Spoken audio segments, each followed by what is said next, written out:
So while we're making some mac and cheese, I'm going to tell you a little bit about the music business, okay? So this is one of the biggest problems I've seen with artists. By the way, my name's Dax. I've helped like 1,000 artists in the past few years grow their music business. One of the biggest problems I see every single day is that musicians don't make content designed to make their fans feel something. This is a huge problem.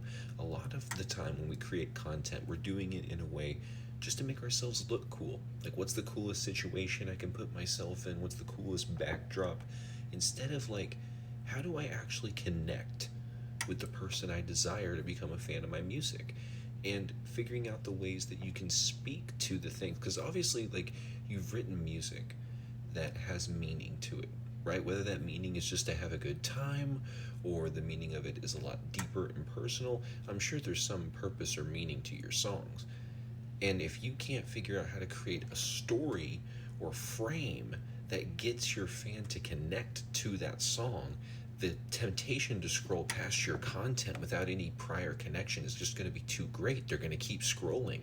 But if you can figure out how to tie your song's emotion into an emotion that connects to the fan you're trying to attract, now you've got a fighting chance. Now you can actually get them to open up to what you're about to show them. A lot of the most successful pieces of content that I've seen for music, Brian Andrews is a great example, is him getting a connection built first, and then when the moment is right, dropping the song and the piece of content, and contextually it all makes sense. It was this big setup for the delivery of that emotion in the song that he delivered, and you can take a lot of good notes from that tactic.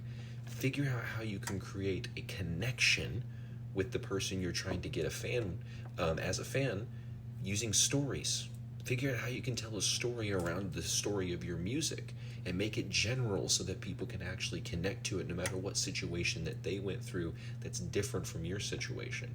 But if you don't tell stories about ways that you can connect or that your fans can connect with your music, the temptation to scroll will just be too strong. They see enough musicians making themselves look cool, with different backdrops or fancy music videos. They see enough of that, right? But what they really want is authenticity. And if you can connect to them, they're going to look at you as authentic and real and an artist worth following. Hope this helped.